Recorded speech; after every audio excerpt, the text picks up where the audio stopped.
Geno mara ni rio makare nyakoro mga juang machiegni choni maratil en tarik 9 dwe no mar ariyo 2024 gabich waiko ni mathoth chendo ni to magi thund weche. We actually do not have evidence that anybody walked in and committed a crime. Tend od thieth maduong' ma Kenyatta okoni arita mar jotuo ni kare e kinde ma penjo medore e wi nek achiel kuom jotuo e ward chieng' tich abich. Itafika wakati baba ametoka kule AU, tutakuja hapa na party leader muwe tayari kutueleza are we in the government or we are not. Pogruok pod neno e duond bura mar ODM e wi siro kata kwedo serikal. Na wachake kendo wadhi to samoti yeni lotek kwe mawango tindo totor. Jopiny makobala e kaunti ma Homa Bay ochako baro ula kendgi giwegi ka gikoni serikal osewuondo gi gaming'a.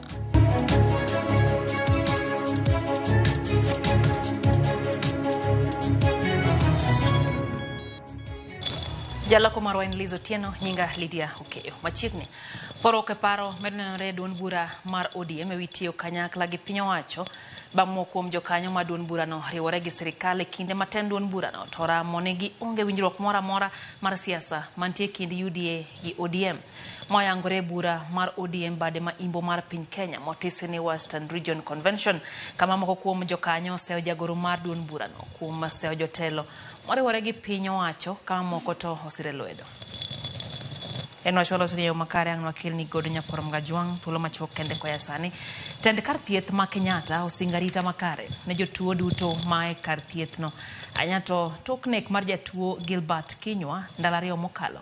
Aka jafo marwa ifinya kidilero no ajata tije mako joleo thieth maduong' ma Kenyatta Dr. William Sigilai. Omako chung'ni gi onge ranyisi moro amora ni jal mano timo tim makamano en achiel kuom jotije osiptandno kata jal mawuok oko.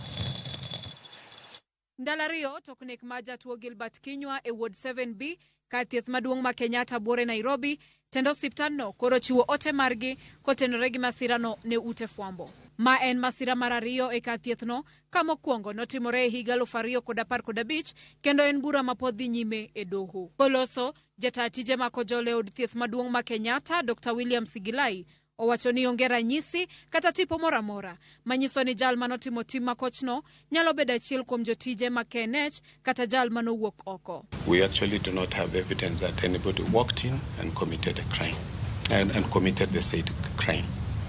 We know for a fact that the patient was murdered in the ward. We've handed over the matter to the DCI. There is every chance that this person did not walk in the manner you've described, but we trust the DCI to unravel the mystery. Sigilai bende ochiwo ler ni otieno motelo ne masirano ward ma 7B ma bende en ma jogo manigi tuoche madonjore gi leche kata neurological disorders kama norwake Kinywa ne nigi jotuo 54 kod jochiw thieth 4. Kata kamano pok ong'ere kaka jochiw thieth go noko winjo tungni moro amora. There are 4 nurses on duty. There is 1 station in the ward. The shape of the ward is L-shaped.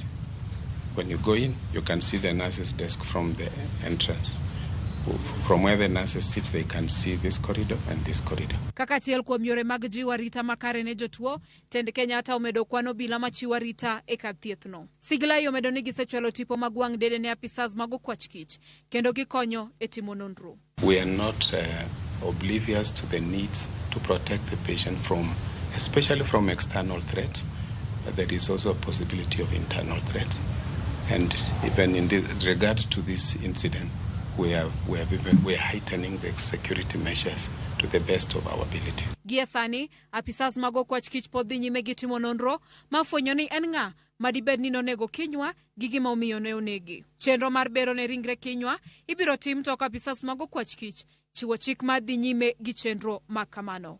Kenyatta National Hospital is cooperating fully with the law enforcement agencies and is committed not to prejudice the ongoing investigations. The post-mortem examination of the deceased body will be conducted as scheduled and guided by the DCI. Kata obedo ni tend thieth ma Kenyatta pod omako chung' motegno ni gionge tipo moramora manyiso jal manotimo tim machalo kamaendi, penjo pod medo nyuolore ni to en yo mane ma jatuo noneg e kar thieth kaendi. Efinya Kidi, Ramogi TV, Kenneth, Nairobi.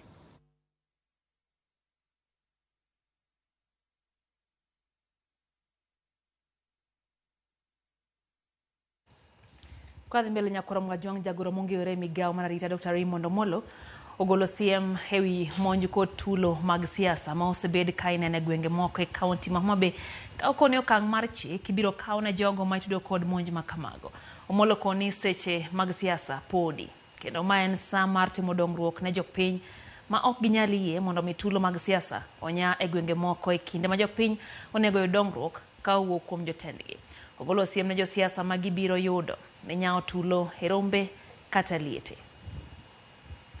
En gima jatelo mora mora manyayo timbe ainago.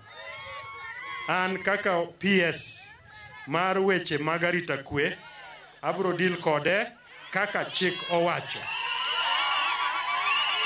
And vijendewa bende kik wayie ni jotelo tiyo kodwa mar kelo anjao gi timbe mag njore mang' miyo idhi wito ngimani kata idhi yudo hinyruok mang' janyuole makendo koro chako bedo gi tabu.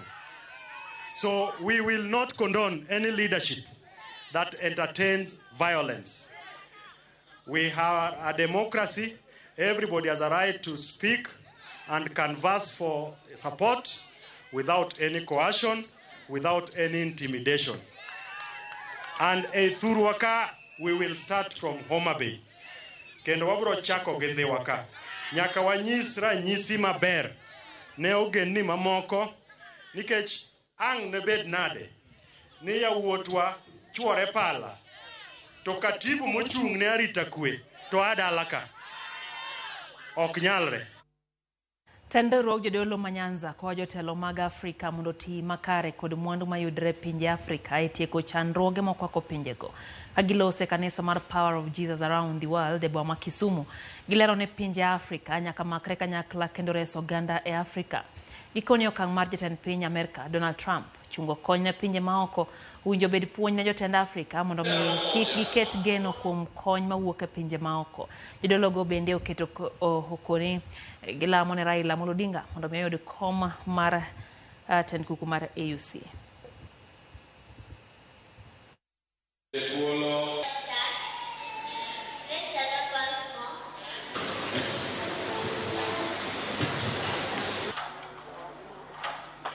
Jo Afrika dwaro ni mondo oriwre mondo gibed gimoro achiel nikech Donald Trump nyalo bedo kod ratiro mar rito pinye kake odwaro to wan jo Afrika nyaka wariwre mondo mwandu manade ma wan godo waketi kumoro achiel kendo watigo yo maber. Donald Trump odhi orita pia ahinya ok nyori ni orit piyo omiyo jotuwa gi thuolo kata 6 months kata 1 year kapok o cancel o support mokelo ne pinje mag Afrika. To kamedo bende ni jaduong' Raila Amolo Odinga kokawo chair mar African Union en gi coordination mapek kendo sama obedo kanyo dhi kelo konyruok ne pinje mag Afrika mang'eny nikech odhi touch lives mag ji mopogore opogore. Omiyo walamo Nyasaye mondo Nyasaye oyud gini mondo obed chair mar African Union. Jopiny gwenge ma ula thoro dareji e ward ma wang' chieng' e kar chung'od bura ma Karachuonyo wuok oko kendgi giwegi ka gigoyo ula e gwenga Aura Miriu kaka yor geng'o masira mar ula madarogi e miere higa ka higa. Jogweng' alworano wacho ni gikawo ndamono kaluwore ni sirikal osewuondogi moromo ni tieko wach mar ulano. Ka gima duong' ma sirikal osebedo katimo en pogogi chiemb kony ka ula osedarogi e miere. Hali abich ne giler. mathoth sub location makobale ka chud bura makara chuonyo oula osebedo kadaro higa ka higa miregi e kinde makoth chwe mang'eny mamiyo aora miri upong' kendo muomo nyaka e miere. Jopiny osebedo ka ywak ne sirikal mondo omany yore mosiko minyalo tiyogo pek mar oula e gwenge makono, to mano pok otimore kendo lit ma gisebedo ka gineno e midhiero mar oula koro miyo gitang' chon kendo chako loso ohinga gi lwetgi mar temo geng'o oula kik muom e mieregi e seche ma migepe mag sirikal to rito mana biro tero negi chiemb kony ka pi oula osedarogi e miere. Ne wachake kendo wadhi to samwatiyeni lo tek kwe ma wan go tindo to tur kech waserito sirikal maduong' mondo bi to aneno kendwa no hamwa kendwa ni nyaka wakunyo oula ni watiyo gi kech onge gima nyo wapuro wabiro gik mono wakomo karomo Desemba pi nochako pong' pi nochako dhigo. Iga ka iga pi chandowa. Koro nwawuok oko kako jo gweng' te mondo mi wabwago oula ne pi ma inyowa. Nwasepuro to wasebedo gi bwok ne pi dhi pong'. Koro wago oula ka mine goye chuo goye wagoye waduto te dar oromo wa. En chenro ma onywando deye, ojende, mene matindo kaachiel kod jodongo, ma moro ka moro ni kod jembe kod opaw e lwedo, ka gigoyo oula ma pi nyalo ringe ka aora miri opong' mondo oula kik donj e mieregi. Kila mara opong' to biro to hinyowa, ma kata cham wapidho e tiende ka ok nyal timore, alode ok nyal timore, nikech magi gik ma ka wayudo kotimore to wachulo school fees to wan be watimogo maendeleo matin matin. Koro pigni otamowa ni ok nyal timore. An gi mine ma dhodho. An gi mine ma expectant mothers nika, to an gi the elderly, benikai. Ka giwuok oko mondo gitem gigeng'e gini endi, kik gini nyorgi. Koro kwayo ma an godo, wan a broad-based government. Ka wan a broad-based government, ok wadwar ni specify ng'at achiel. Kae wan gi PS Dr. Raymond Omolo, akwaye wuod karachuony magi jodalau dongi biyo sodo kaendi helikopter pie ka wambi konywa kaka aneno ikonyo piny Kenya mangima. Jogweng' ne wacho ni gigo ma gitiyogo richo kendo ok nyal miyo gigo oula yo mowinjore ka gikwayo sirikal mondo yiomegi teko e chenro ma koro gitimono ma ok rito biro pogo gi chiemb kony bang' ka pi osedarogi e mieregi. Sirikal moritowa one kaka nyalo konyowa mondo gimiwa kata tingni makonyowa chodho oulagi, nikech watiyo mana gi kwe ok dhi dip, ok nyal geng'o gimoro moloyo ka gikelonwa tinga. Mar ariyo, jowa owuok kendo tiyo gini, to gini osebedo ka josiasa kawogo mileage seche ma gidwaro kura ni gibiro tieko flood, to ka giseyudo to ok wanegi. Raymond Omolo waseneno kowuotho e gwenge makano, gwenge mamoko to mato dala. Pok wanenogi, wagombo mondo mi wane jotendwago, gimbe ging'adnwa rieko, yo manade mwanyalo bedogo kama nyaka chieng' ma pi ok pong'wa. Coordinator mar Red Cross e kaunti ma Homa Bay, Samuel Omondi, wacho ni ne gichiwo puonj ne jogweng' kaka ginyalo geng'o midhiero mar oulano, to mano ok nyal tieko midhiero mar oula e alworano, poni sirikal ok okonyogi. Jopiny no ochokore mondo bika gikuny oula mondo mi ka pi ae aora mar Miriu to yudo kama onyalo gore, genge monyalo gore kapok odonje miregi.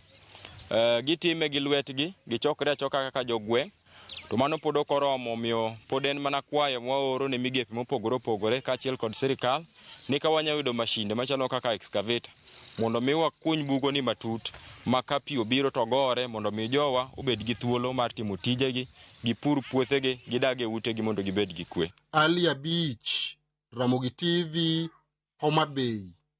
Riwruok mar anyuola ma odak Kakrao mong'ere kaka Unity kata Kakrao Unity Forum ogolo omenda mar basari maromo Sh360,000 mar jolosom jopuonjre 51 mawuok e familia ma nweng'o margi ni piny. Hagiwe kinde chiwo basari ne jonyuol jopuonjrego. Tanderuok mar Kakrao Unity Forum owacho ni gikawo okang' makamano bang' yudo ni nyithindgi mathoth weyo skul e kore nikech onge mar omenda. Jonyuol okwayo piny owacho mondo mi oket okenge mag neno ni somo osebedo mayot kata bedo mayot kendo gichiw sir moromo ne jopuonjre masomo e mbalariany.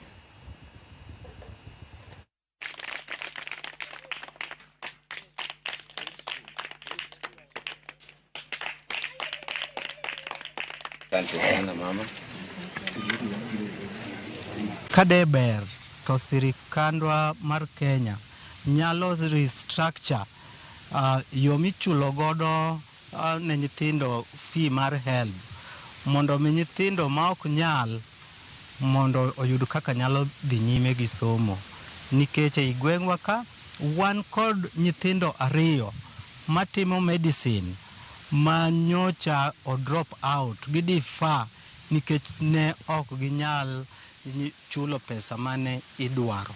Basaris mane miyo wajumbe bende ok migi wang'sa, koro watimo ma mondo nyithindwa kik bed dala. Ka nyathi wamiyo siling 7,000 to pesa duto mwamiyogi en siling 360,000. Agonegi erokamano mang'eny nikech an gi pek mang'eny. An gi nyithindo 3 e university to gi high school to nok anyal nyalo nikech babagi notho weya kodgi. Kendo kik giwegi ka giendelea tu ka gitime mondo nyithiwa te osom jowadwa, nikech gweng' ma ji osome ema dongruok bende bede kendo kuok bedie. Wadwaro ni ji te osom, nyiri kaachiel kod chuo, mondo wayude gavana, wayude wabunge e gweng'wa ka, to ka ok gisomo to ok wanyal yudogi. Dakika na paga biro bang' saa achiel midhiambo chendo endati lero kamano kuom keto Ramogi TV ano ka engineer Lazaro Kanyambok wacho ni jo ODM mondo wuo kod dhok achiel. Nitie jomoko e ODM ka giseyudo kombe to magidwaro to koro fate mar jakom ok ochunogi. Moko ne usore ka gitiyo kod nying jakom magibedo governors, koro gineno ni jakom ohere kod dwaro AUC kendo CS lots mag jowadgi bende koro ok morgi. Mano pach engineer Anabeni Evelyn Jalimbe kantie Kisumu, mano kanyo japako wacho ni entiere kod chenro maratil kaachiel kod Chieng' Omwa kantiere achiel kachiel koya Kisumu, wacho ni entiere bus park ma Kisumu. Wacho kata ni osiro PS Raymond Omolo kuom kwero e okang' mamalo siasa mag koko kendo jo siasa owetiyo gi ojende e nyayo tulo. Karabeno kanyo Ramadhan Savimbi wacho kata ni okwayo kamana hinya en gidel malit wala mwenye saye mondo mi omicha kwa hiyo matin maendo atel kidima bosh.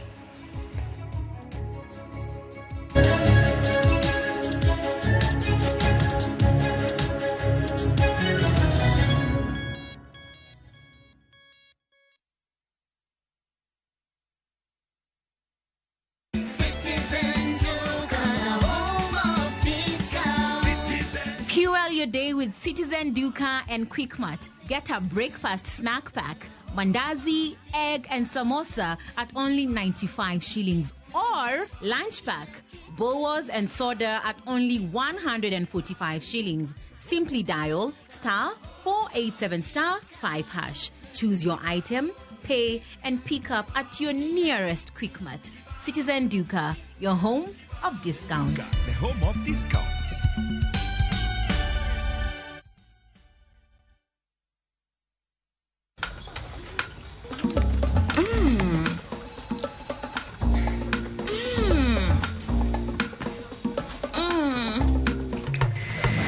Indulge in the moment.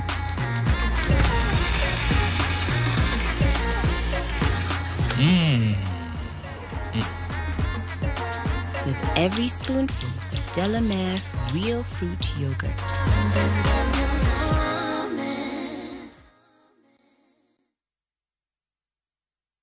Chieng' mar hera ni, we wakonyi loso mbaka motegno mar hera kaka janyuol gi mich motiap e dwe mar hera ni mana e Fertility Point United Mall Kisumu. Yud puonj manono ka wuok kuom jolony magwa mag IVF, discount madirom 5% e nengo mag yedhe kod discount mar 5% e chenro mamoko mag laboratory. Book your appointment today. Kuwa Aviator Player of Love on Shobiki.com. Juu hii Feb, huku ni mapenzi tu ya roho na Aviator Game. Juu big wins and rewards zipo in seconds. Kubali i-give this season. Cheza Aviator and win thou hourly by hitting the highest multiplier of every hour between 9 a.m. to 6 p.m. It gets even better if you hit the highest multiplier of the week, kwani una win $500,000 and a chance to enjoy a lifetime opportunity of riding in a helicopter. This Valentine's kama mpoa wako hata give. Usitense. Shabiki ina give. Not for persons under the age of 18. Shabiki.com is authorized and regulated by BCLB 428.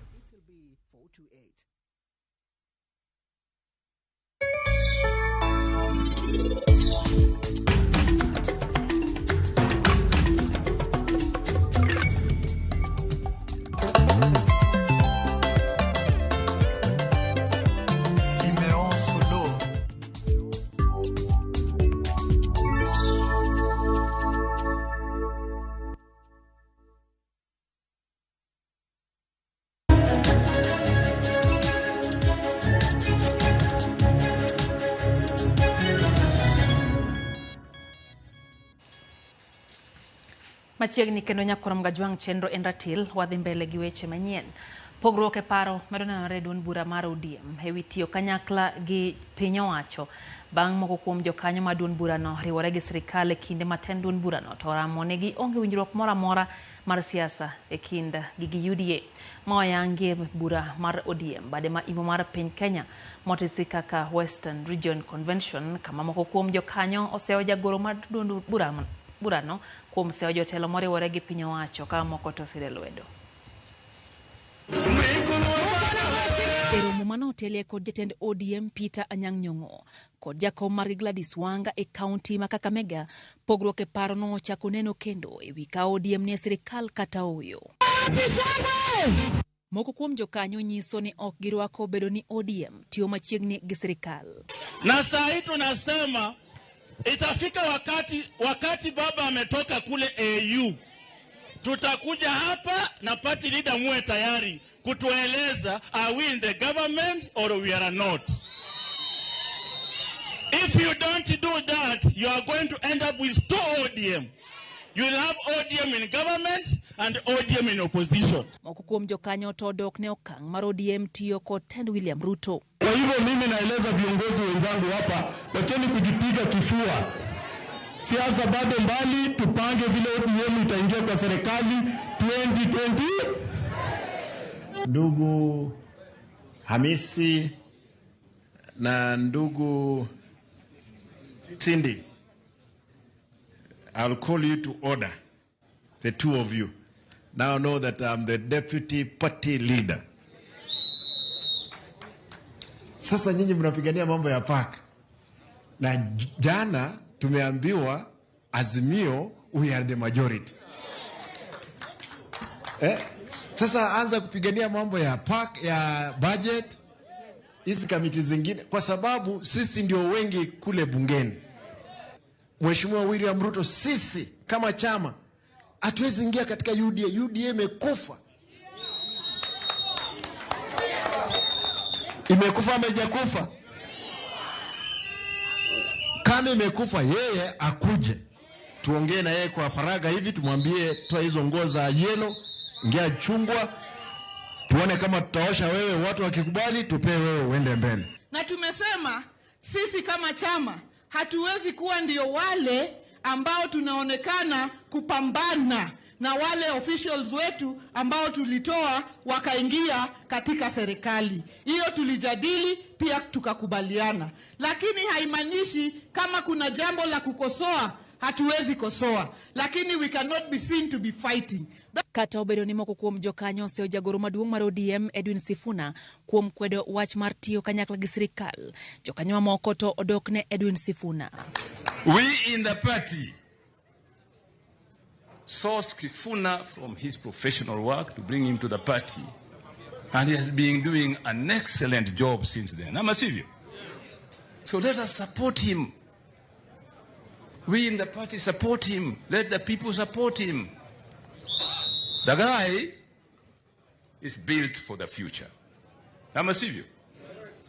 The guy is built for the future. You know what I mean? Sifuna is one of the most brilliant and visionary leaders of our party. Aheshimiwe. Na kama amefanya makosa kidogo, we have structures within the party, including the Central Management Committee, to deal with that. Jokanyo kwayo hawi makare ne ogai maduon bura no Raila Amolo Odinga elaro content kuku mar rok pinje Africa AUC mayiero mare timo juma manyien. Kabla tuanze mkutano tafadhali. Nyasi mar hingo higni 20 maduon bura mar ODM igeto chaka yanga e county mabusia tarik 28 dwene. Jokanyo sekta mar limbe county ma Mombasa kone gi mor gi kwan welo masani timo limbe kadho nam chumbi karobedo ni ma en kinde ma welo matin mathoro ba Mombasa. Ikoni thoth welo mawuok e pinje maoko gin mago maringo koyo mang'ich masani otimo ne e pinje gi gino momiyo gimanyo pinje mamormor. Joja oko nigi ler kwa Mombasa. Kwan welo to chutho mago mawuok e pinje maoko masani timo limbe Mombasa omedore gino mabende sani kelo buonjo ne jogo manie sekta mar limbe kod ohala Mombasa. Welo mane wayudo kabayo e alwora ma Mama Ngina kone gi mor gi kit lwasi mantiere Mombasa ni mar pinje gi sani piny ng'ich matamre gi nono. From Poland. Now in Poland we have 2 degrees, so the weather is very beautiful. Mombasa is quite different than our cities, so it's very interesting and people are very friendly. So thank you very much. You welcome us and it's very nice. Tried some spices in the market, and we visit some old town places. Very nice, unique. Yes, we will really recommend Kenya for Polish people. Our tourists are happy. So far, we've taken them through so many historical places and just a few attraction sites. We started our tour at the factory of souvenir, that is Akamba. We also showed them the Hindu temples. They've seen how the Hindu people pray. We've also shown them the landmark of Mombasa, the Tusks. And we've also taken them to the museum that is for Jesus and the old city. Pisa maduong' e migao mar limbe kod ohala e kaunti ma Mombasa Pauline Oginga koni ma bende timore kaluwore gi chenro mopogore magisebedo ka giketo mar lombo welo. Adiera sama kama iwachoga ni jolimbe onge, lakini waneno pogruok higani. Waneno kiwuotho tineno jomoa pinje maoko kabiro nikech chal mar alwora be. Wasebedo kwa wago poro ni county kaka kar limbe to marketing mwasetimo no gi promotion en gima ipitho kawuono lakini ibo keyo kiny. Koro wasechako neno ka keyo biro matin tin ido kandeke besa ni moko pong nyocha juma mokalo Ethiopian Airlines okelo welo mang'eny koa oko to ntiende ke be momedre mabiro Mombasa County. Koro en gima nyaki bed gi strategy maber. Kata kamano, weche mag rochruok mag arita ne bende oyangi kaka kuonde monego timie lokruok. Leo tumeanza kuona watu ambao wanatumia pikipiki. Kama tunatembeza wageni, kuna jamaa wanatoka nyuma na pikipiki, wakura simu ya mgeni na wanaenda. Tumepeleka cases mingi so far polisi, lakini sio zote ambazo tumemanage kupata zile simu tena. Nikichisama ng'ato masa umasimu waturu mtoke to obo wacho kamoro to jibuluru biro kagiwacho ni kodhi kama tim mayowa. Koro polise watudre gi county commissioner gi team ne nyaka county commander mane wachako arita magi gidhi round kuonde ma ging'eni ka emimaye gachi to giketo jomoko to gimako jogo. Magi timore seche gi mamoko kuom okange matend kaunti ma Mombasa temo kao en mano mar neno ni gilombo welo mawuok e pacho ka. Wang'iyo limbe mar domestic matiende ni ng'ato wuok ode kadhi dho nam, jomoko wuok e counties mamoko kabiro limbe county ma Mombasa ka mondo kik walor hotel nikech nitie gimoro miluongo ni peak and off peak season. To sama nitie off peak season matiende nitie jomichunge tich.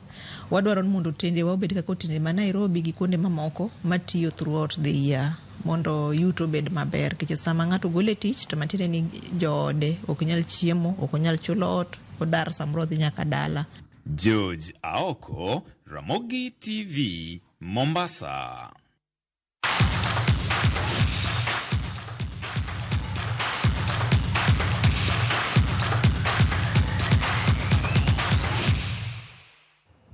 Club mar Marashuga oyudo loch margi mar ariyo season ni e lig maduong' mar adhula pachoka bang' loyo club mar Atlanta FC gonde 4-1 e lap ma Wendo Green Stadium, Migori.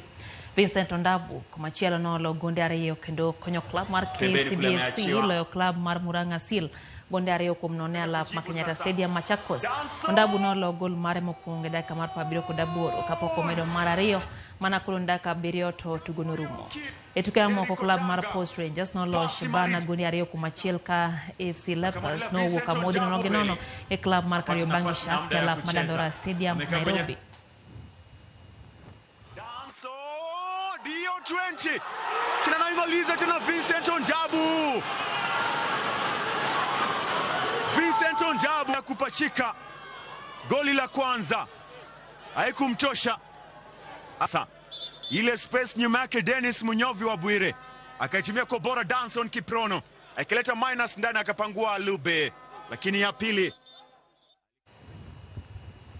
Team mar Nairobi mong'ere kaka UN Dynamites nolo team mar Africa Nazarene and Panther points 5-8 kuom 5-5 e tuke okapu lig maduong' mar Wakeni pachoka e lap ma Nyayo Gymnasium. Team mar UN nochako tugo makare, tugo no mano bedo maliet e kind timbe ariyogo mag loyo kwota mokwongo points 15-12 kapok Panther loyo kwota mar ariyo mondo tugo yueyo ka timbego romre gi points 28 kuom 28. UN oyudo loch mar points 12-10 e kwota mar adek kapok giloyo kwota mogik points 18-17. UN oselo tuke 2 kuom tuke 5 ka Panther pok oyudo loch moro amora season ni.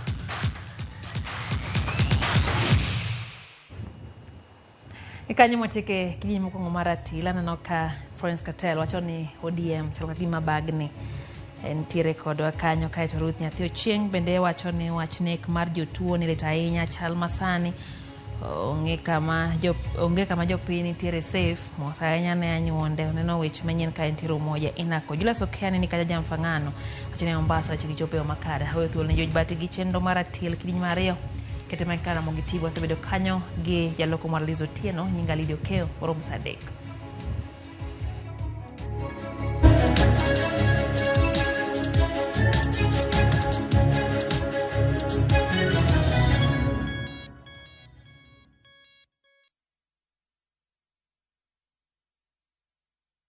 Valentines en chieng' hera lilo. En yo mane maber mogik minyalo nyiso go hera ka ok en gero kinde umanyime kanyakla. Machiegni e Royal Mabati Factory Limited kama rang'iny mamalo romoe kod kit mwandu molosi. Kendo hera yudo e wi tado mong'ith maume.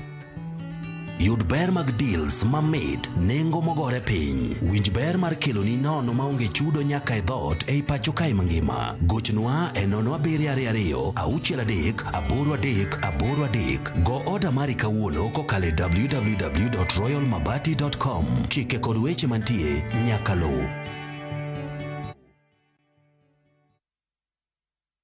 How do you expect me to live without Tasha? Look, sir, with all due... Viusasa brings you the most thrilling, emotional and inspiring dramas. Meet Monica, a beautiful young woman with big dreams and a burning desire to escape the ghetto she grew up in. Will the world she's trying to leave behind pull her back? In Ahadi, surprise! Hans, an orphan, returns home to face his late father's will. He's expecting money, but Hans lied. On Makanika, there's a talented musician who just needs one break. I have no time.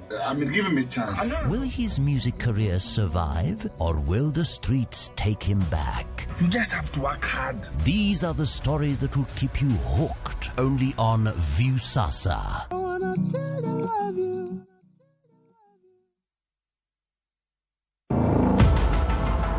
E piny mahera kod pesa ok winjre. Gimimanyono imanye kama chielo. Joot achiel chiegni pogore.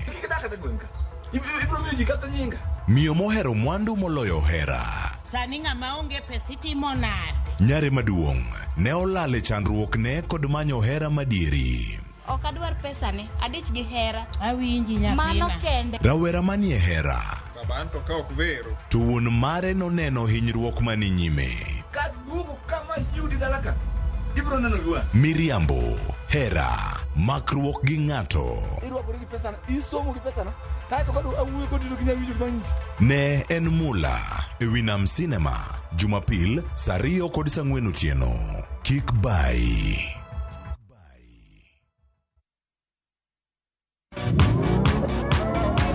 Pado manyien kod talanta manyien duto romo kamoro achiel. Chakre thum mag pinywa nyaka mag pinje maoko. Mae kinde maberie moloyo ma ji nyalo winjo thum mamit. Puonj jothum manyien kendo tim nyasi ne jothum muhero. Mae en ndiri mar jothum kod kit thumbe duto. Pado manyien wuok tich nyaka tich abich saa 5 onyango. Kiliekno achiel maber nigi achiel marach.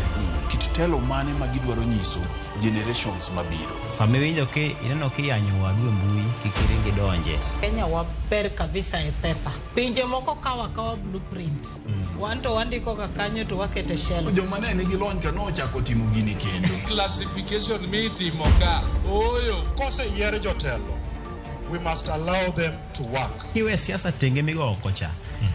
Ber mar ng'ato. Papi e lach. Ka papi e tekni. To loki e patan. Janyao onge mbala.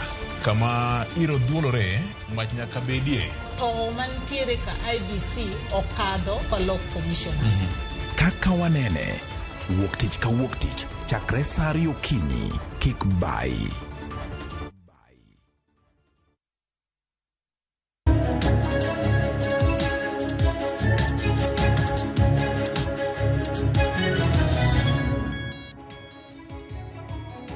Erokamano nyako Ramogi kuom yiero Ramogi TV odhiambo ma kawuono di chieng' mar 9 nyaka nyocha wachak dwe mar 2 2025 nyako Ramogi ndalo ringo mapiyo weche bende kwanore kata kamano gik ma medo loso piny bende igo kwandgi mondo ket kare mondo kaka nyo en nyoro kik bed machalre kaka en kawuono to bende kik bed machalre kaka en kiny nyiso ni lokruok en gima duong' e ngima mar oganda kaachiel kod gwenge ma ji wuokie.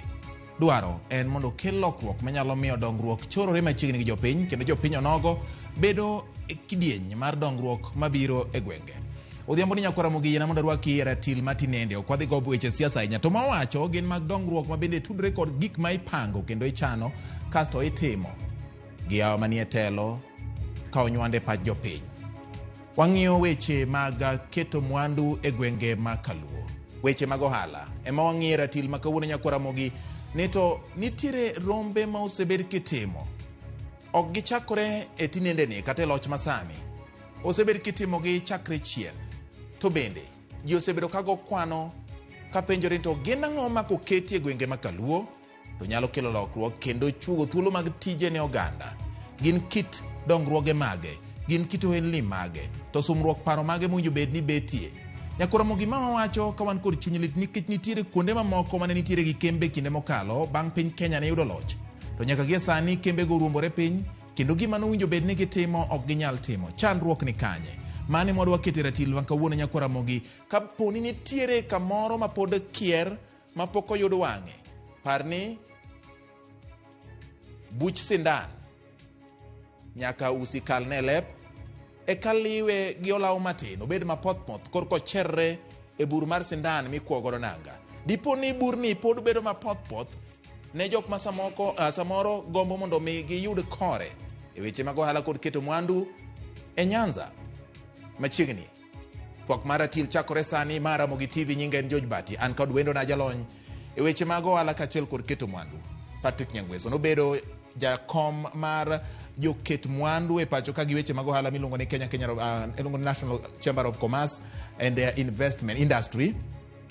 Nyiso ni gin weche mag timo ohala kaachiel kod chuo kembe e pacho ka mangima. Machiegni ahinya jaduong' Patrick Nyangweso, Happy New Year. Osegwarore ahinya. Happy New Year, George. Yes. En long time nyaka ne abed ka. Yes. Kane abedo ka gimoro dwe mar 9. Kane abedo hosted ka. Yes. E weche mag the state of the nation of the economy. Nanga ka uthuolo ni mar moso nyikwa Ramogi ni oyimore uru kumora mora mauntiere. En thuolo maber ahinya e 2025 ka mondo mi wapor wach wane to wasewuotho machal nade. Yes. Yuto wachal nade Nyanza, to wan kanye, to wadwa dhi kanye, to wan gang'o madwa terwa kuma wadwa dhieno. Apani ma wach maduong' ahinya neno kata ka Nyanza Professionals mana achiel kuomgi nyocha noloso International Investment Conference. Ma neno ka Deputy President nyodhi oyawa yanga kendo neno ka jotendwa nyobedo e dala mar Kisumu Siala Resort. Ma en mana achiel kuom budho kata romo ma conferences dwe mar 2 higa mokalo neno kane waloso moro Homa Bay maduong' ahinya chakre the second patch of devolution yapani nyawang'aya kuom governors auchiel gi manyoloso. Kendo sani aneno Siaya be lose kaine poka wuok e Chamber of Commerce naromo gi jo Siaya mamiyo gi framework kako ningo gilosi. George but oningo dhi record ni investment conferences nyaka ne devolution nyuol. Yes. 2013. Aninga ma no kongoloso the first concept. Mama no ne watemo kawa pilot mechekos aito wadhi Busia 2016. By time of the election ne wasetimo around I would say around 18 investment conferences in Kenya, county based.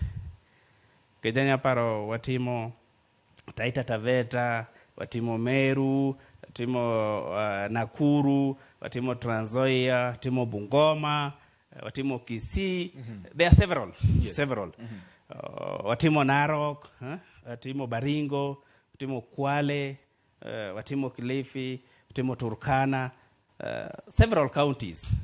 Omiangeyo meaningful investment conference, gimoningo team, to gimoko timore maber, gikaka follow up oningo team. In jalonye gigi. Yes. Kendo ikwano counties magigi osetimore. Yes. Chini apaga boro kaka Yes. iwache. Yes. Assessment. Kinono kwano kata koro kinono duoko margi. Inyalo miyo gi adi ewi 10. Betimano penj malong'o kabisa. Gima timore e counties wa. Momiyo danga wach ni meaningful investment poko bedo reales pok wayudo. Nikech ang'eyo kuom counties go ang'eyo at least projects 2-3 mano chako ng'wech mabedhi mbele. Gin weche auchiel mapok watime yo maber. Ginang'o gini? Ing'eyo ni George, the way kako ochumi ringo wajo molonye weche mag ochumi. Ochumi nigi cycles auchiel. Achiel kuom giluongo ni savings. Mar ariyo en investment. Kungo gi keto mwandu. Keto gi mwandu. Mar ariyo en investment. Yes. Nyaka kori kom savings. Yes. Mar adek en production. Kisetimo production nitie gima waluongo ni output. Koro gimiyudo tok chuoyo pesa kata mwandu manin godo cha. Samisea output koro ing'iyo gima waluongo ni income. Aeti dhie expenditure. Ang'o madonjo ni? Madonjo ni? Koro king'iyo ni mage madwa golo katiyo. Mage madwa golo kitiyo godo.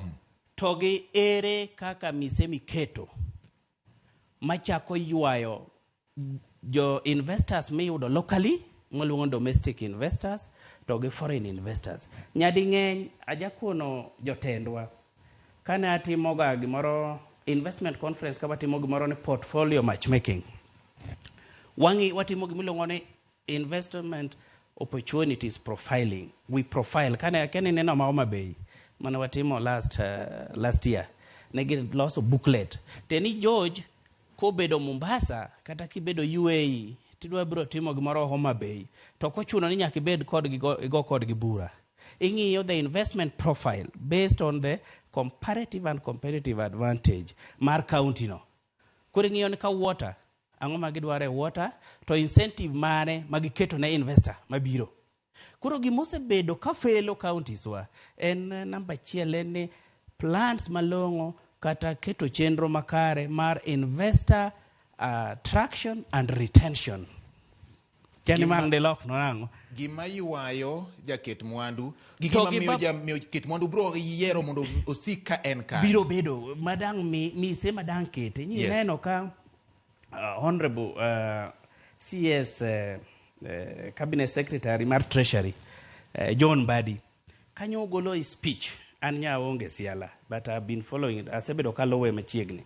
Kanyo golo a speech o wacho ni gima nyaka kony development kata dongruok marwa e region mar Nyanza en ni nyaka waket lwasi makare mar ohala. Ere kaka inyalo ket lwasi makare mar ohala? Mani penjo maduong'. Nikech ibro neno mwalowa kaweyo counties moko gi cost of doing business ni malo. Nitie pogruok mar cost of doing business to gi ease of doing business. Ease inyalo keto kaka neno Professor Nyong'o kete Kisumu cha. Tena ni en one stop shop inyalo goyo very fast ka en single business permit iyudo moko itudori gi ng'ato. Time online tiyude nyaneno nyamang'aye bo time jaduong' Chilo becho time kacha CIS in the process Kisino setime gi automate most of their services. To ease of doing business nyaka makre gi cost of doing business. Nikech inyalo loso lwasi ni yudo gik moko kidwaro permit gi yot, inyalo bedo kata e bedroom ni titime tiyude mi print, lakini ka koro idwa ng'iyo lwasi makare kaluwore gi chudo midwa chulo iyudo ka ni malo. Machielo mosehinyo investors wa kata juket mwandu biro ging'iyo counties wa to giringo. Counties wa onge kata land for expansion. Matina ahinya manigi land. Ndalo moko ka watero investors moko wa Pakistan, moko be no ataki, watero ne Governor Kaemba, Trans Nzoia ane na luonge na tise ni TICE, Trans Nzoia International Conference. Git sign gimoro ni expression of interest, manyien eno nyo bedo signed si alaka. To kakoro investor bire ground wach romo serumo, to yudo ni lo, ngeto kata lo kano siemne, ngano ne dwa timo production, value addition e weche mag oduma. Mok ni oduma koro wa Trans Nzoia, to dhi Mombasa, tirege, to chako duogo mok nya duka machon waluongo ni mok jopuonjne. Koro wake no Mombasa, iwinjo kuma cost of doing business bedo matek. O akacha raw material odhi Mombasa, o a Mombasa ochako ringo kore ka ng'ato chame, a farmer mano produce go kwa mfano ka Kitale ka. Koro kane wadwa yudo motero ka gise sign everything. Giyudo ni law and law ma under controversy. It is disputed land. Lilo manege yuarwo. En gi yuarwo. Koro yudo ka investors thoro ringo. Machielo machako bogo investors wa makata wa sign expression of interest to governors wa nyaka ng'i kupogore gi law, nikech law is a factor of production. En ratili makelo weche mag yuto gi bedo gi mise. Ten gimoro ni cost of production. Inya yudo kobiro be wan gi stima madieri. Kech yo ma stima lal go mwalo wasani maber ni broad based ka wayudo owadwa Opiyo Wandayi as the minister ni ochung' ne weche mag power. Mang na mul kanyo bende. Ibodo ka cost of production kani malo to bedo matek mondo mi jaket mwandu obi. Chieng' moro ncha na Alison President Museveni, one of their summits, the African Leaders Summit, to no wach moro. Aere ga nikech owuoyo from non-theoretical, owuoyo from practical perspective. Owacho ni wawe wuondore uru. E Africa ka kwadwa ni mondo wadongre, nyaka wang'i ni be waketo lwasi mabro ywayo ji kata mana local people, private sector mondo invest. Nikech sama cost of production ni malo, stima ni malo, an investor biro, tong'iyo, okonya yudo kaka renewable energy, okonya yudo source of that, oyudo ka stima lal, oyudo ka kumoro gige ne kethore sto, bang' ndalo matino timang'owa, oringo dhi. Mar adek en infrastructure. magi ng'eni koro donjo enablers mag investment.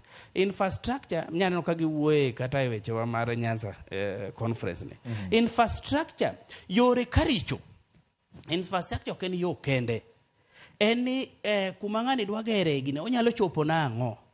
To bende nitiere kaka inyalo county government kata national government nyalo supporte mondo kumodwa keto e mwandu neno. Mano bedo a serious gap. Mano osechando investors wa pinje mamwalo wa. Machielo en ICT. Ing'eni kaka piny medo sudo. Kineno Global World Index, Kenya nobedo rated the third best in innovation and ICT adoption. Joma ne yomboa mana South Africa gi Mauritius ka mene yomboa, but bedo ni wan number dek in Africa. Ok gwenge waduto machalo weche mag wifi gini gosechope, the ICT infrastructure poko chopo nikech ng'ato dwaro ni otim e-commerce kosegolo mwandu ne kata olose mana Migori kata olose mana Uranga kucho division yo Siaya kucho kata olose mana Nyamira ka Borabu, odwaro ni koseketo to nyalo keto the online marketing to kete lwasi mok ni ochandre gono tere gazette kata ng'oluong jo bati makete TV to yudo kamagi kok nyal support to bedo matek. Lastly, and financial services, access to affordable finances nyalo miyo lwasi bedo maber ne joketu mwandu kata mapiny, nikech joketu mwandu ok en wazungu.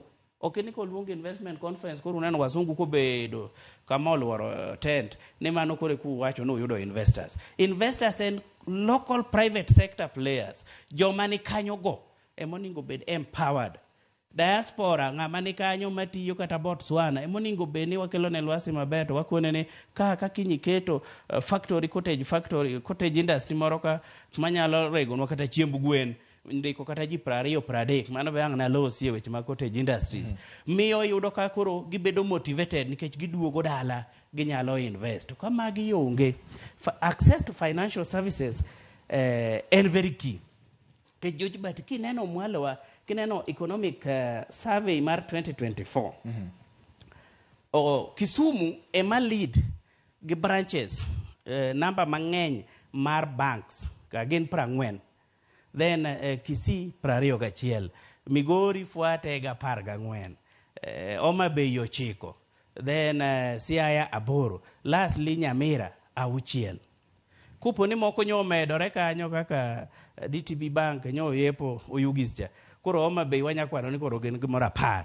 But king'iyo the spread, iyudo ka cost of access to affordable finances bedo malo. Koro kata ng'ama nyo retire kata kaka an kama mong'e weche mag investment wadwaro timo kolabo kodi ne wadwa yaw kata loso chiemb gwen dala gwengewa ma Kithere ka kucho kata Gwasi kucho. Iyudo kodhi obedo matek nikech iyudo ka interest rate bedo timang'owa odhi malo. Koro ang' ne wawuoye mag ni jodongo wa kata jotendwa oningo timang'o mondo mi kata banks obiro moyaw branches bende joma local makanyo private sectors kata manie Nyanza region be gin gi hilo moro mondo gidhi giol kata loan gitim weche mag investment. Iyudo ka magi kokong'e to wanyalo loso buche gi mang'eny to iyudo tok mano kombe odwoki tent odwoki to toki gari adek onge gimotimore kapok ing'ada. Nitie gimane West ilongo ni Lake Region Economic Block. Noloso gimoro ni blueprint. Lake Region Economic Block blueprint. Kisomo blueprint no George no highlight weche duto investment opportunities may 13 counties. Kichaka chagi Trans Nzoia, Nandi, Bomet, Kericho, then Nyamira, Migori, Kisii, Siaya, Homa Bay and Kisumu. Gite kaki mjakwano nyaka Busia iketo Giveiga Kakamega Busia Kakamega Bungoma Busia Giveiga kiyudo 13 gi no keto negi bedo piny magi loso, and it took a lot of money. Sechego ng'amane was the lead consultant mar that blueprint ne poko bedo kata CS nen Owadwa Walo masani deputy chief of staff. Kineno that book koponi wanyalo luwe Nyanza would rise the way kaka na nyiluonga ni Nyanza rising. nikech o identify opportunities ere gimoningo team ma Homa Bay nyalo gerore to o share the same resource gi Migori, to share the same resource gi Kericho, to share the same resource gi Nyamira, to Kisumu share kod Bungoma gi Busia gi Siaya, based on competitive and comparative advantage. To gino poko lowe nya expect ni mae gima nyoningo pidhi nyoro sama nyo iloso Nyanza Investment Conference mondo governors waduto o draw from it summit margi mar Lake Region Economic Block cha gingi ni Homa Bay bere ang'o onyalo gere ang'o, Kisumu bere ang'o onyalo gere ang'o. Ka Kisumu bere mchele, Homa Bay pur mchele, machine keta hero to Homa Bay supply. Okini Homa Bay be keto mare to Kisumu be keto. Mani gima that blueprint ne wacho. Okay. Ka watimo ma tibodo ka gwenge wa odongore. Alright. Yes. Ami thuolo mondo iwuo nikech gini nie kori to ene wi bende. Yes. Idwani mondo ing'is jopiny. Yes. Iduong' Nyangweso. Yes. Sebede gigi na penjo moro ne kuom conferences kata rombe mosetim mag geto ohala kachiel kod keto mwandu Nyanza inyalo miyo gadi ewi 10 kanyo ni chikori nano kidwoke malong'o. Yes. Adwaro ni mondo idwoke sani ini wuo nikech gigi isesomogi isebedegi kata koponi samoro kidhi e rombe achiel kachiel to ineno chakruok mar gima iparo ni owinjo bed ni timo. Yes. Mar ariyo bedo penjo nyalo bet ni ang'o momiyo rombe gi koluongi. Yes. To jotelo ema dwa kawe thuolo mang'eny ahinya jotelo mag siasa gine ma gibedo mbele gin to winjo bed ni gichopo nyaka kanye kaka jotelo ma nyalo chiwo yo kata ma oket mwandu e lwetgi nikech nitiere mwandu moket e lwetgi ma ema nyalo support kata nyalo siro chenro moko mag lek manitie mag dongruok. Jopiny to winjo bed ni kanye e rombe machal kod ma mondo ne ni kuonde mi igeto kete mwandu gi gin gima ok mana jotelo kende kata pach jotelo ma jibro wacho ni mano ng'ani gini nosewuoye koro wan wawe mondo waketo wang'wa mondo wanegi kanye ma jotelo gike kanye ma jopiny chakoe to kanye ma jogi riwore kanyakla. Owadwa George but nyaka wapog siasa kod dongruok. And you understand go the political economy mar piny kata mar the country. Yes. Any government keto lwasi maber mar timo wala. To government kosekelo lwasi maber mar timo wala to en business mar private sector mondo timo wala. Ka government boketo ndwa timo business to kuma gigo dhiye onge. Ni kata sugar industries me Nyanza wa mabedo ran gi serikal. Yes. Ipim gi ratili gi kibos gi ni ma private owned. Iboyudo ka ma private owned ni malo e yor yuto en malo e yor ndiko ji en malo e yor output mare kata revenue kaka giyudo kata profit. Kech bang ndalo mang'eny ahinya until last year June between June, July and September ekaneno ka sugar sector ochako kelo income. O josiasa nyaka draw line margi magi wene private sector teach maro wala mondo tim kata chalo kaka mag investment gi mondo mi otim. Gin oningo bed ni gitimo gima kisungu luongo ni giketo lwasi kata gikelo friendly pro business policies. Obed na county assembly, national assembly, nyoka neno MPs wa what they desire to do. Gejoka pani CDF en mana margero classrooms kende. Nyoka neno gima senators wawacho ni they want to do. In terms of yuayo nikechang na uwe mano yuayo jo ket mwandu oken teach governor kende. Senators gidhioko giromo gi ji oningo bed wachako sero county wasi yo mabeyo. Ma teach both private sector gi national government both county to gi national government. Current investment conferences mosetimore mwalo yiena monda miye an kaka jalony na koni wane machako gigi. Yes. Yiena monda miye ang'wene wi 10. Nyiso ni poko chopo nus mar geno. Poko chopo nus. Yes. Kenda nyalo justify that. Ang'o momiyo iparo ni poko chopo geno? Gome poko chopo achako ni Busia. Busia kane wadhi nitiere investor moro na Nigeria, moro be na Turkey, kopogore gi sugar industry masani Butali kene ma on your way to kapok gik matayo. Mano no biro courtesy mar investment conference. Nitie mono ningo tim organic fertilizer okapani no pick up. Nikech weche mineno mana konika. Koro ber wa identify gi wamiyo gi warify ne gi county to kage pick up. Oma Bay nyo ochiu attach nyo attract the attention of several investors. Mancha no team last year. Ma neno ka under European Union tok mano na neno ka around 6 ambassadors, more than 6 ambassadors odiromo governor wanga. Magi express interest edible oil inyalo paro crop value addition mabe ang na wuoe gik morning go ben sunflower yes. Palm oil njugu blue economy ka jomanen giginene nigi interest in a blue economy county aggregation and industrial park inano ka mandalo mauma beicha inano ka a lot of investors no show a lot of interest mana nano ka stimoter very fast. I'm yet to follow up ni wagi kanye. O siaya ne pokotimo. Ndalo governor asanga watemo plan twice to no fail. No ko otimo re. Sani ane noka His Excellency the governor orengo ane noka plan mare. Again oni gibro time mondo bed very unique. Very unique. Seche moko bingeni ongeti ende loso kata conference maka a lot of money, public money. Inyalo loso gimana timo ne jo Taita Taveta ne investors round table discussion uluongo ge to present investment opportunities to ge express their interest, then you follow up better ai to kore ko ucha ku communicate no the public koro public ngeyo to gube gi engage nikech ng'eny public bende makonyo to support or propel investment opportunities. Yes. Kech gine magen gi law gine mag provide labor gine ma weg piny nyaka ketgi penyo michaki penja ni to be gigi ka waloso gibe waketo jo piny.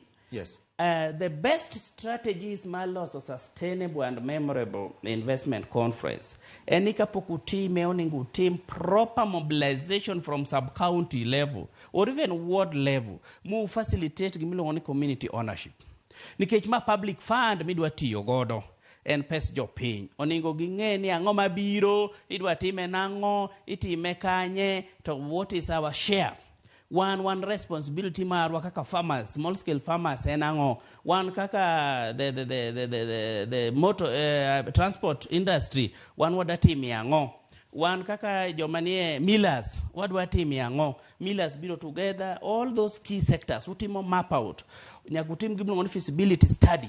Munge gwenge ka gwenge ni ang'o maginyalo provide ka udwa yudo investor moro madwa keto cottage industry raw materials de yud kanye nyaka ng'ini farmers oket together mob uyudo buy in sama ma otimore. Yes. Ka governor oseloso conference to kuro en teach jo piny through sub county administrators mawacho ni no one gweng machalo kama kaka Nyatike we are ready for this investor. Ken puro cotton governor gi ministers kata other county officials or national government okibi puro. It is the locals mabiro puro. Koro ging'eyo government can only facilitate ginyalo miyo gi inputs kaka kothe but gi training kaka se miyo gi inputs kothe they build reservers yani buying centers kunde no kada kunde choko mwandugi yes. To nyaka choko mwandugi be nyaka gindik jo piny mondo jo piny ong'e ni wadadoke puro cotton. Kayangna wuebe cotton as the key factors on agribusiness. In giweche mang'eny manyalo konyo. De nyalo mi wase chariyo. Koro noka cotton ung'iyo wacho ni ang'o miyo no fail. Sani koro jopiny waseyie wakelo nu kodhi ni kaka neno governor wanga ncha ne manye cha Siaya be aneno Migori be aneno bende ne wanted to try on it. Gibiro giketo. Ka gisekelo to wabiro ging'iyo gina ni jopiny be uyie kawo gini. Mai kaka wadhi supportu kuonge gi pesa wabro miyo ukothe jok ma kaka doyo nyalo tamo nikech sani labor cost is very high. Atima a lot of investment in agribusiness. Labor cost is very high mwalowa nikech yudo ji tek. Uyudo ka government nyalo support gi uwoyo gi banks branches to support small scale jomwaluongo ni SMEs. Koro gibiro to gi support mage to wayudo realistic development. to ka obedo just a talk between investor cha to kiny gidok investor ne biro headquarter ikia ku gweng midwa tere gweng no bende dwa dishon go mano mineno kata pige mineno mono ku Nyanza mondo pige gi oti for sustainable agribusiness or irrigation obedo matek nikech communities feel some of them were not involved koro gin tich gi gotiene yudo ka ngado pipes. So constructive engagement mar any as a project specialist I will tell you constructive engagement mar jopiny maging'eyo George but kata kidhi nindo in mana kata ka in governor kata in mana minister to ging'eyo ni magirwa girito mano is very key towards realization mar sustainable economic growth mar gweng' mora mora magi nyaka timre. Yes. Ada penjo ma samoro dipo ka obedo machiegni gi mogik ka ok en mogik. Kaluwore gi thuolo nikech waketo keto mwandu kaluwore ratil kawuono wang'eni ginang'o gini mapok otim maber ginang'o gini mosetim maber ratila no kapod ndek ni ka Jaduong' Nyangweso kuom rombe mosetim gi kata king'iyo gi wang'i mar jalony weche maketo mwandu kaluwo ang'o mowinjo bed ni timo chiero kembe mane nitiere chon ma samoro no obedo gi chandruok ma odhi opodho koso ng'iyo kembe manyien gi paro manyien gi kwano manyien ka ji dhi mbele ginang'o manyalo bedo mayot mondo kaluwo ochako chier kendo e weche maketo mwandu kod ohala. George but an anene yo mopogore ing'eyo ni gik moko sudo to the world is growing very fast especially weche mag innovation. Yes. Chiero kembni mano fele Nyanza ber to chako manyien ber moloyo ang'o miya wacho kama ndalo moko ka county government wango donjo nokel gimoro ni sogam ni koro chier ndalo president Uhuru Kenyatta ni koro sani ji opuro sogam nyaparo manyadundon bel manyadundon. Yes. Abina pure opoge nochiek ochiek kabisa. Yes.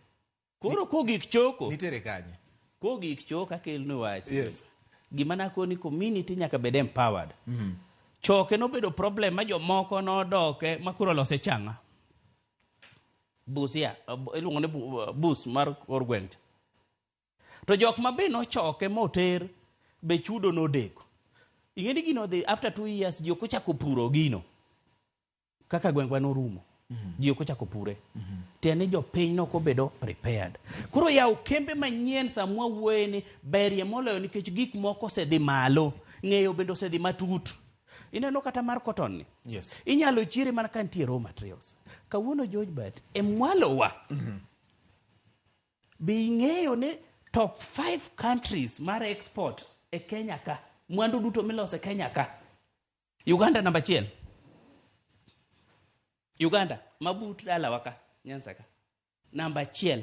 King'iyo economic survey ma 2024 ne watero mwandu kuro wa 126.7 billion Kenya shillings. Uganda ka. Ang'o gini mane gikawo ahinya?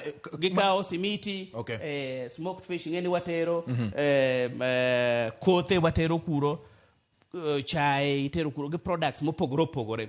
Namba 2 mamare, akelo ne 1 second. Donje gima. Ere kaka Uganda bedo gweth ne Nyanza e yore mag keto mwandu gi ohala? Yot, nikech ing'eni ka ng'iyo weche mag export. Ing'eno ningo wa invest mwalo wakata ka wachako kembegi. Wachak gi ka wang'iyo ni wadhi timo value addition for export. Okay, for consumption. Yes. George but e weche mag uchumi nitie weche adi.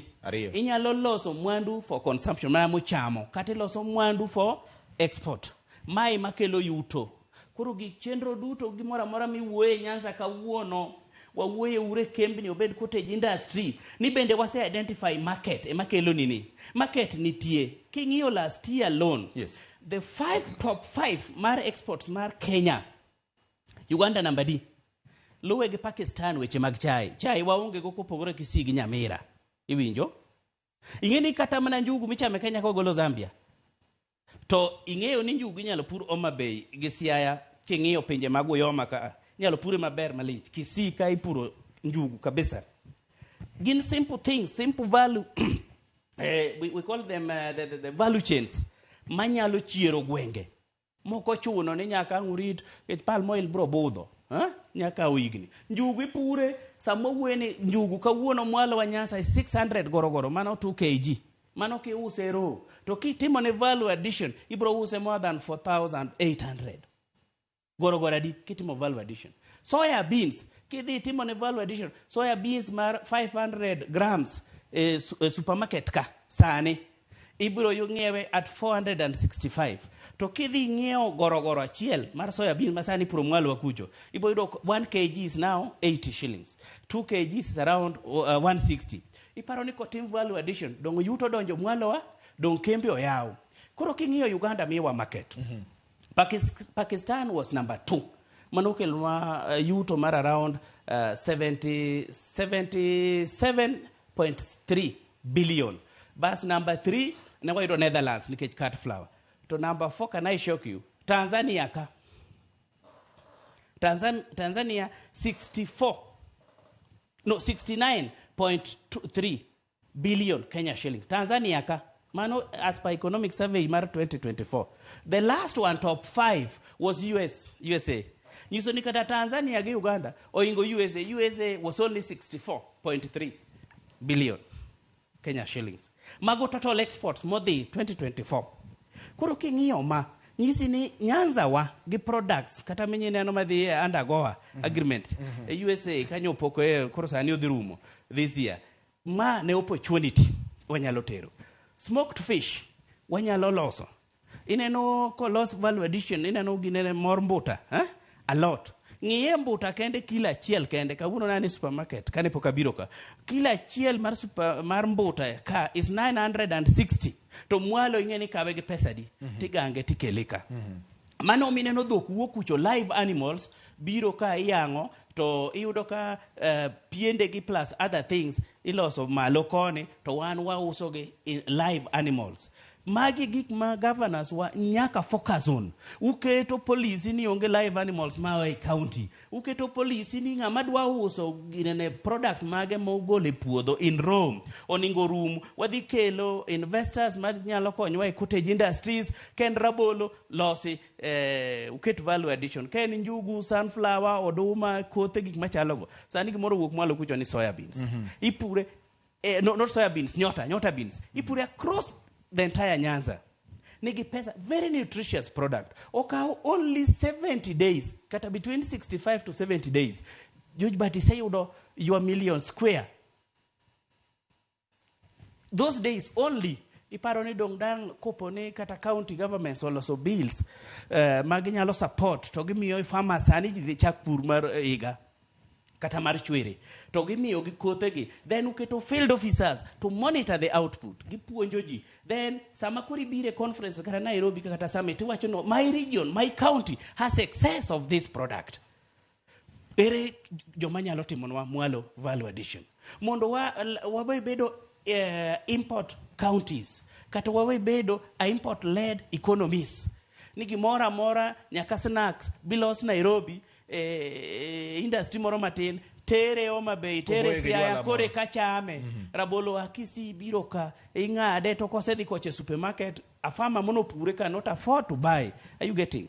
Ni nyaka ng'wa bedi kitungua wakata kalango kore kangi cham lunch Siaya. Are you seeing? To pi udo ka pi mola cho nini ilongo na this River Yala kalango to the onam to onge kata irrigation mwanyalo timo. So these are the things manyaka wa invest in mondo me wakonyre onge tiende mondo wa import tong ka Uganda and yet wan wapuro cham e Nyanza wanyalo timo maji bed gi cottage industries women groups youth groups wa support gi uru to wa invest portion of the exchequer money wa yudo to waketi nyane no ka CS treasury wuoyo maber ko los Victoria Ring Road odhi konyo jinango wachieruru gik machalo lake transport chona sembo kocha yudo ka meligo obiro dhi Kisumu odhi Mbita wan kane wasomo ne waidho meli kamano ochako biro Kindu Bay ineno Kindu Bay nyaka ne ntie kiawe bank magi gik monego address mondo wakel yuto ne jo piny machiegni iboyudo kata ka ji dhi e siasa to wach go nyacha rumo nikech they feel empowered magi gik monego tim and they are simple things so they want people to think outside the box to wa engage professionals, wa engage private sectors, wa engage diaspora, mondo diaspora bendo wa oko obio invest in the counties. Okini wuoyo kende in forums. Thank you. Ok en wacha nyakwara Mogi. En wach magora til piny, lakini ndora til lwar kawuono. Mana gi wach kende. Wach mowuok kuom Jaduong' Patrick Nyangweso Nyakwara Mogi, jalony weche mag ohala kachiel kod keto mwandu. Onyiso wa gik mwinjo bende timo jopiny, riwruoge mag joma mine kachiel kod jende mineno ka samoro ji ochayogi. Ema nyalo ting'o gweng' kata piny malo. Mana kaluwore kod kaka inyalo ket jopiny obed e chuny hie keto mwandu kachiel kod dongruok mar piny. Ka ok kamano Nyakwara Mogi, erokamano. Ageno ni bedo gi puonjruok. Elo Patrick Nyangweso kachiel kod in be miketo wang'e Ramogi TV. Oriti masani mano ne en ratil mana e Ramogi TV. Nyinga en George Bati. Erokamano.